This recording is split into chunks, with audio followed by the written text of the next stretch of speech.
Анкулон шишигине мына неме бар, мына неме адрашман деп коет. Тысячелистник деген чөп бар дедик да.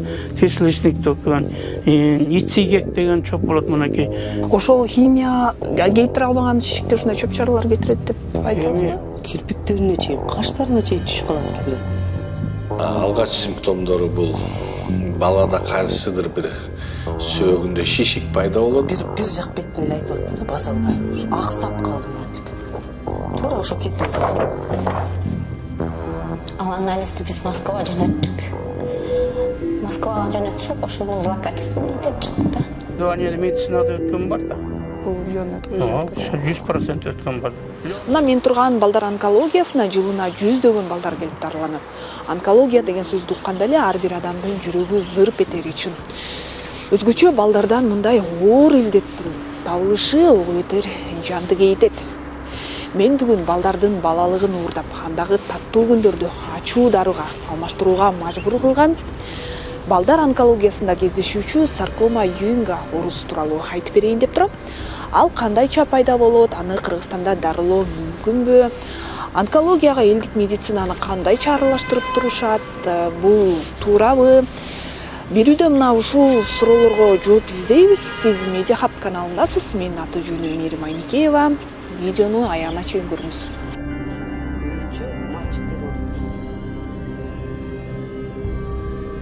Акыркы сүрөттөрү бул ушу Италияга кетерде бар айылга барып учурашып кел деп жөнөткөндө ошо түшкөн сүрөтү жолдо. Өңү жакшы экен, өңү жакшы.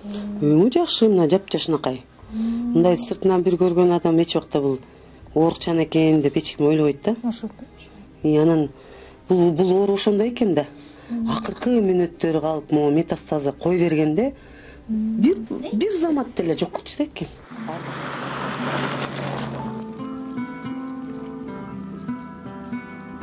Онкологиянын саркома Ewinga деген оор түрү менен ооруп, айыгып, же болбосо андан жапа чегип, көз өтүп кеткен жарандарды издеп жатып, мен бүгүн Талас районуна караштуу бир айылга келип отурамын. Бүгүнкү каарманыбыздын өтүнүчү менен анын аты жөнү, баланын аты жөнү так ачык айтылбайт, жана ошондой эле Таластын кайсы айылында экенибизди дагы айта албайбыз. Мен бүгүнкү берүүдө мына ушул оору тууралуу сиздерге кененирээк айтып бермекчимин.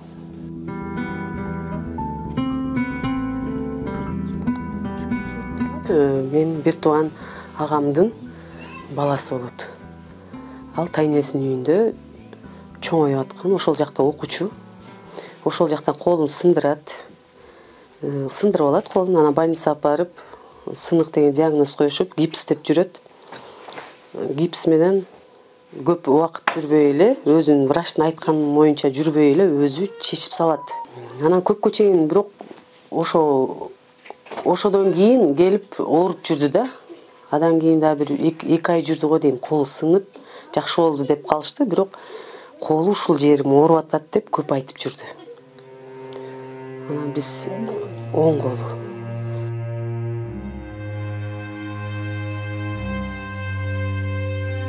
Эжеси айтып бергендей, Данияр колун чыканактан өйдөө жагын кокусунан сындырып алгандан кийин жакшы болбой оорусу күчөй берген. Көңүлү ачылбай дайыма ооруп жатканын айтчу экен.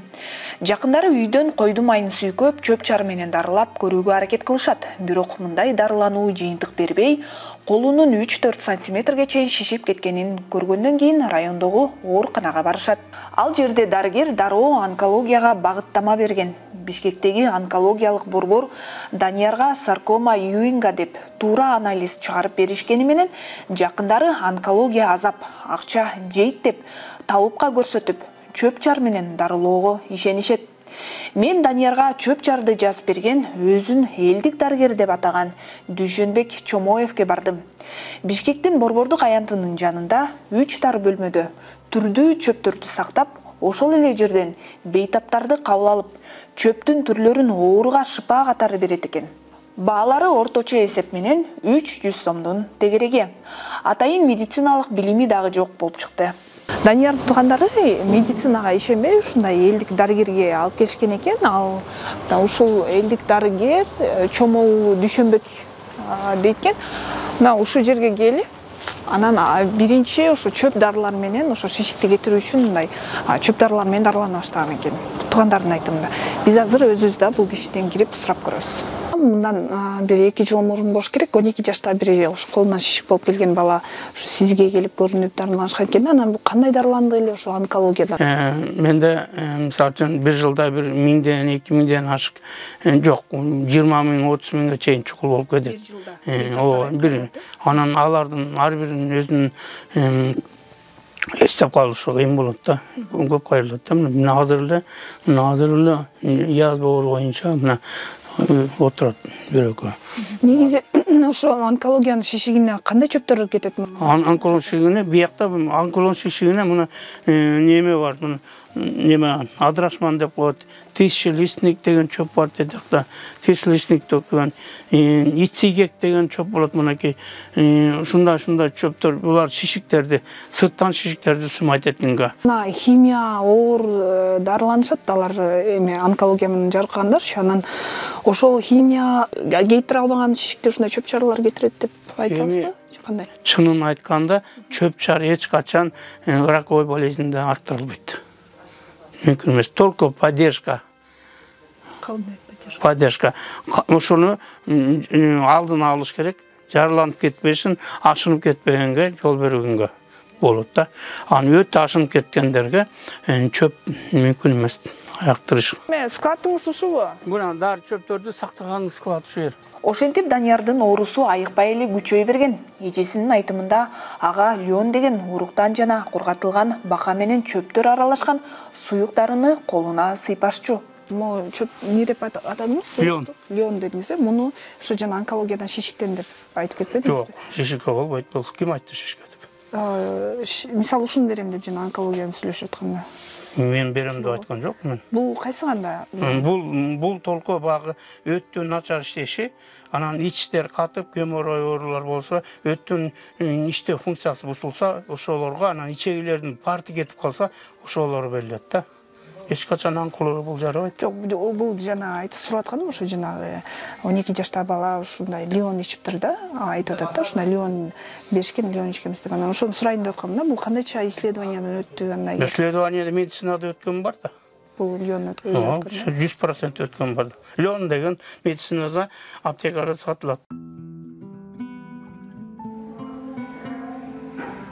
Алгач ата-энелердин жүрөгүн өйүтүп, өспүрүмдөрдүн өмүрүнө кол салган саркома Ewinga оорусу тууралуу кененирээк дарыгер түшүндүрүп берсин. Негизи саркома Ewinga бул саркомаларга кирет. Биринчи жолу Ewing деген илимпоз ачкан бул ооруду. Негизи бул оору сейрек кездешүүчү оорулардын бириси болот. Ар бир 100 000 балага дүйнөдө жылына бир 3 бала ооруйт деп эсептелинет.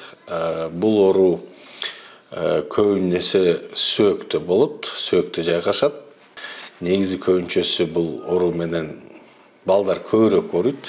Мисалы, ар бир бул ооруга чалдыккандардын 13 эркекке 10 кыз болуп кездешет. Мисалы, анан бул оору эң көп 10 менен 20 жаштын ортосунда кездешет. Көбүнесе ошон үчүн бул балдар онкологдор алектенет бул оору менен. Алгач симптомдору бул балада кайсыдыр бир сөөгүндө шишик пайда болот, ошол шишик ооруй баштайт. Шишиктен арылуу үчүн бейтапка ондогон химиотерапия куюлат. Андан башка 4 же 5 операция жасалат. Эгерде шишик өпкөгө түшүп кетсе, анда операция жолу аркылуу залакка бар органды кесип салууга туура келет. Мен азыр ошо саркома Ewinga болуп ооруган 12 жаштагы өспүрүмдүн томографиядан өткөн снимоктарын көрүп жатам. Мына бул жерде ошо колдогу сыңлыктан кийинки кайнки ошо шишиктери так даана көрсөтүлүп турат бул жерде. Кичинекей болгон, анан чоңоюп отуруп, кайнки чоңоюп кеткен. Бул жакта ошо бул чыканактан өйдөнгү баланын колунун снимоктору. Бул оору менен күрөшүү абдан көп каражатты талап кылат. Даниярга мындай илдет менен ооруган башка кыргызстандыктар сыяктуу эле Улуу Британияда негизделген Lifeline эл аралык фонд аркылуу акысыз Италиянын онкологиялык ооруканасында дарылануу мүмкүнчүлүгү түзүлгөн. Бирок ал 2020 жылы ковид күчөп турган учурга туш келип калып, 2 айдан ашуун Кыргызстанда кармалып калат. Бул тапта оорусу мындан дагы күчөй берген. Тынымсыз химиядан улам чачтары түшүп, алы кетип, тамакка табити дагы жоголуп кеткен. Акыркы күндөрү башым катуу ооруп жатат деп көп айтчу экен. Италиядагы ооруканага жеткенден кийин 1 аптадан соң Данияр кайтыш болот. Жакындары эгер убагында дарыланып калса, мындай болмок эмес деп кейип жатышат. Айгебай боорукер, ак көңүл бала болчу да.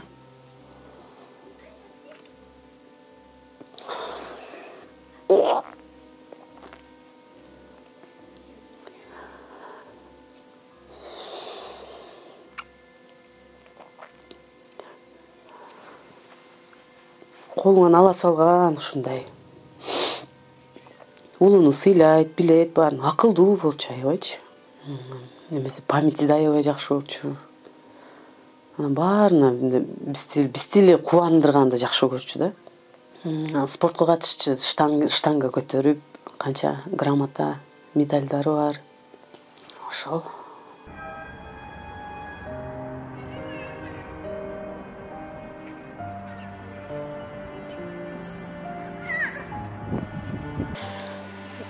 Кышында 2021 буту сынды.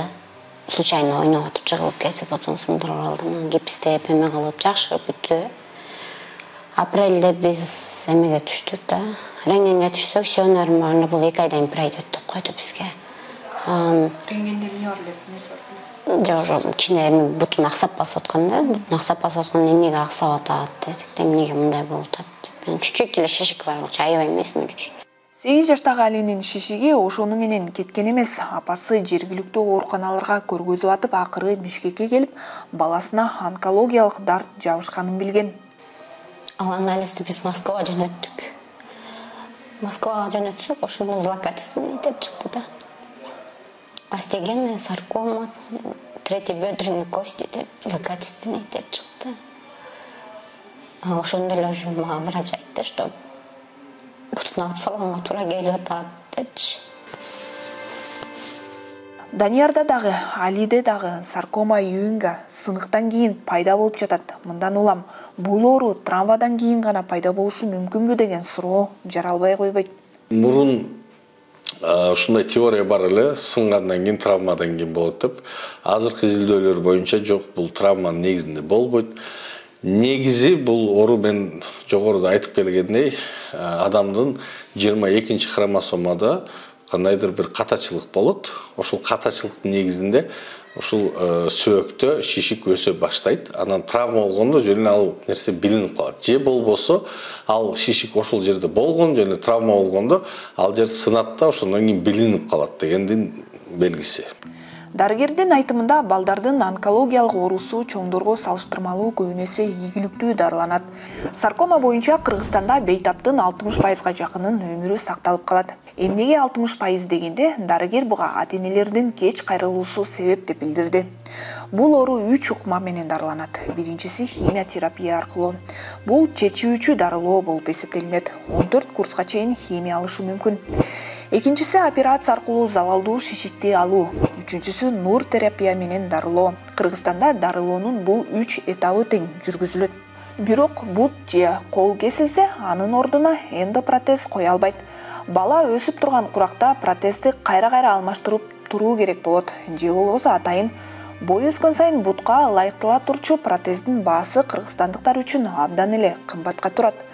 Саркома катталган учурда дайыма эле шишик бар жер кесиле бербейт. Эгерде ал 4-чү стадияга же тагыраагы аябай күчөп кеткен болсо, анда адамдын өмүрү биринчи орунда сактап калуу керек деп, залал бар жерди кесүүгө туура келерин дарыгер билдирди. Балдары ушундай оор дарт менен күрөшүп жаткан ата-энелер менен сүйлөшүү биз үчүн оор болду. Алардын көбү ачык айтып берүүдөн оолактанды. Ошентсе дагы башынан өткөрүп жаткандарын камера алдында айтып, айрым ата-энелерге кеңеш берип өтүштү. Сабырдуулук дейт элем. Сабырдуулук да. Главное, чтобы сабырдуулук, анан ишеним. Өзүңүздүн ишенимиңиз болуш керек лан ушул. Ишениш керек да. Биз деп кыргызбыз да. Кой тиги бир нерсе деп айтып атат, ошонун сөзүн кулагы алалы дейбиз да. Жок, ишеним болуш керек. Өзүңө болгон ишеним, балаңа болгон ишеним болуш керек да. Анан врачтарга ишениш керек, что врачтар эмне десе ошону кылышың керек.